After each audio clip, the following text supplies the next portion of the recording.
Another interesting thing about your book that is never talked about in any of the other books I find is, obviously there was this big thing that happened in the Ramones. One of the biggest riffs in the Ramones is when, Johnny and Joey basically have a gradual falling out, right? It wasn't like a specific day where the earth shook. It was just a long gradual process that eventually really culminated with, Linda going from Joey to Johnny.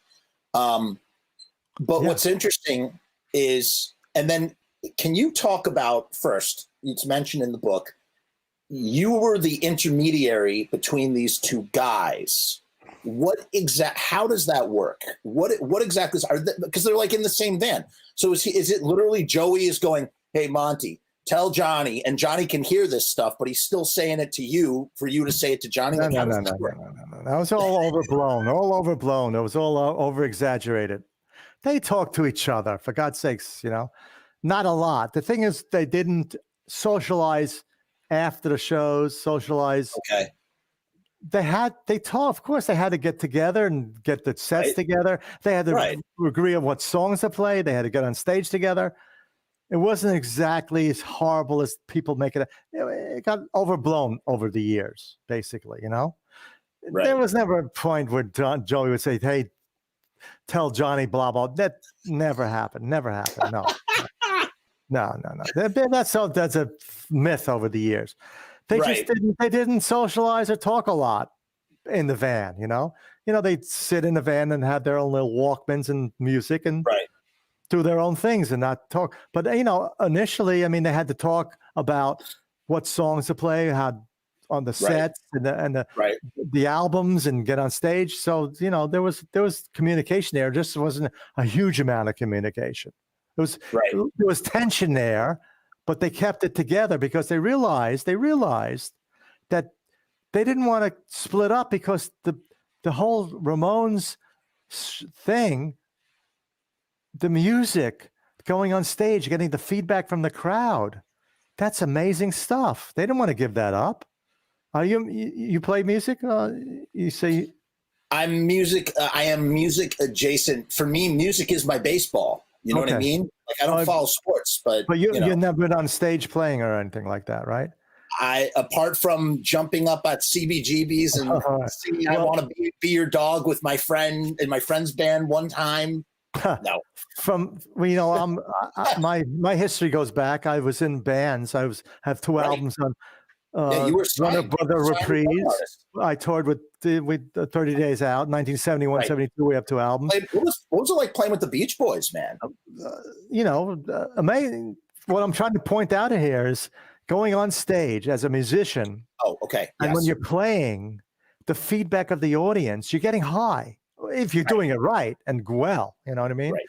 So I felt that. I felt what it was like, So they also felt that, and they were go on stage. The Ramones were huge, wow, boom, boom, huge audiences. Sometimes it's like 30,000, 40,000 people like feeding back. That's a problem with a lot of musicians. When they come off stage, they want to keep that high going, so they go to drugs. Unfortunately, Right. So they realize that keep it together. Don't fight. Don't hit each other. Just don't talk, don't socialize, don't talk a lot, don't socialize after the shows, whatever. But keep the whole Ramones music together. That's why they stayed together for 20 years, over 20 years. How many marriages last that long, Right. And what's kind of interesting is that, it's funny that you say it like that too, because it's almost like it makes like all the stuff that did happen was almost like, I guess it was more passive aggressive, or it was more like, subtle. It wasn't just in your face on the surface. It was like just sort of bubbling under. Right. Joey was upset about the whole thing. It was a hard thing, but that happened in music a lot. A lot of girlfriends. Eric Clapton stole somebody with, blah, blah, blah. There's a lot of stuff in the music business that people steal their girlfriends, it's nothing new really. So, well, what I found, what really blew me away though, that I had forgotten about when I was rereading the book, was that there are these moments where Johnny, and he never says this in his own book. He doesn't say it in his own book at all.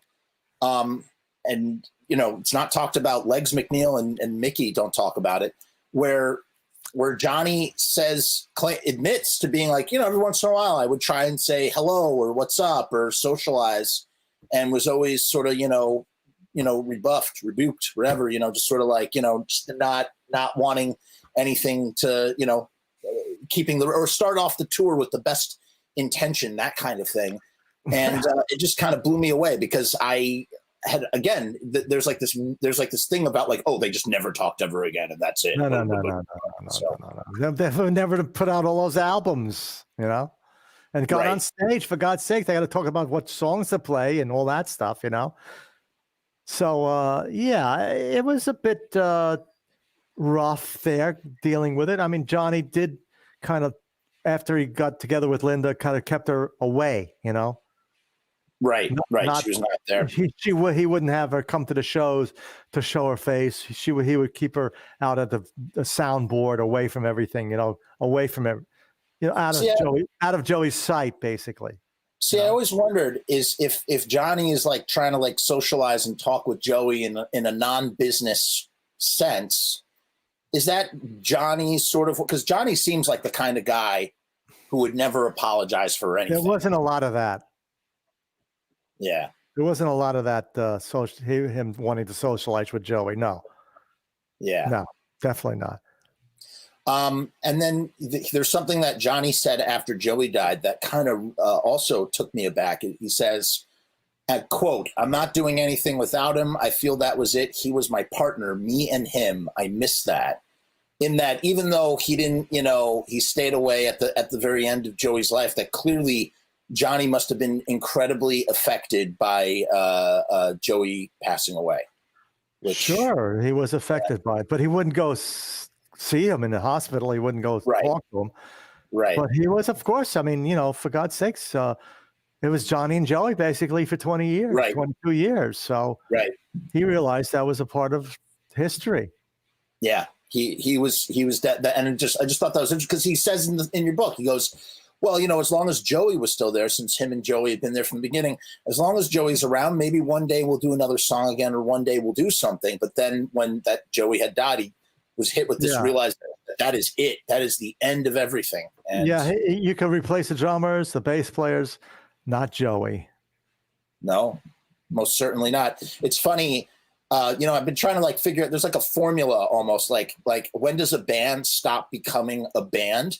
And it's like, oh, well, you need to have some founding members. You need to have whoever the front man is. You need to have the primary singer-songwriter. You lose all or any one of these elements, then the band is not really the thing that it was. But what's interesting, what's unique about the Ramones is that every single lineup of the Ramones is a super valid, legitimate entity, because even after, one of the primary songwriters leaves, he's still contributing songs to the band. That's what happened. That's what the great part about when Dee Dee left, which when he left, I said, my God, that's the end. What's going to happen?